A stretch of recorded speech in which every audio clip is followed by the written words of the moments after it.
In the dense forests of Sherwood, where sunlight barely pierced the thick canopy, there lived a group of outlaws known as the Robin Hoods. Unlike the singular legend of Robin Hood, the Robin Hoods were a collective of skilled archers, strategists, and cunning thieves united by a common goal: to bring justice to the oppressed and redistribute the wealth unjustly hoarded by the rich. Their leader, an enigmatic figure named Aelred, was as wise as he was brave. He had grown up hearing tales of Robin Hood and aspired to embody the same values of fairness and compassion. Aelred gathered a diverse band of men and women, each with unique talents. There was Marion, an expert archer whose aim was unmatched; Friar Tuck, a former monk with a talent for healing and formidable strength; and Little John, a giant of a man with a heart as big as his brawn. The Robin Hoods operated under the cover of darkness, their actions swift and precise. They would strike at the heart of the corrupt, targeting the tyrannical sheriff of Nottingham and his greedy noble allies. The sheriff, a man driven by power and greed, had been exploiting the poor, raising taxes to unbearable heights while lining his own pockets. One evening, as the moon cast an eerie glow over Sherwood Forest, the Robin Hoods prepared for their most daring heist yet.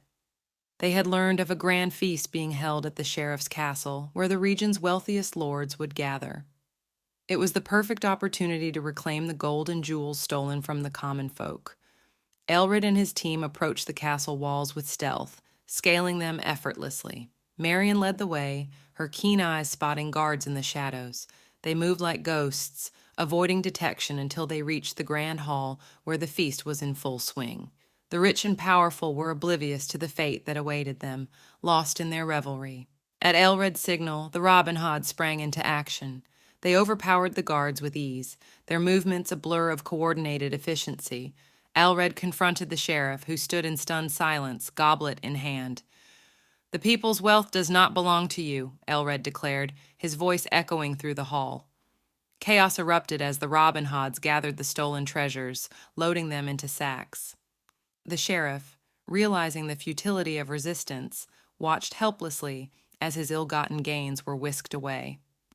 The Robin Hoods vanished into the night, leaving behind a hall of bewildered nobles and a sheriff seething with rage. Back in Sherwood, the Robin Hoods distributed the wealth among the villagers.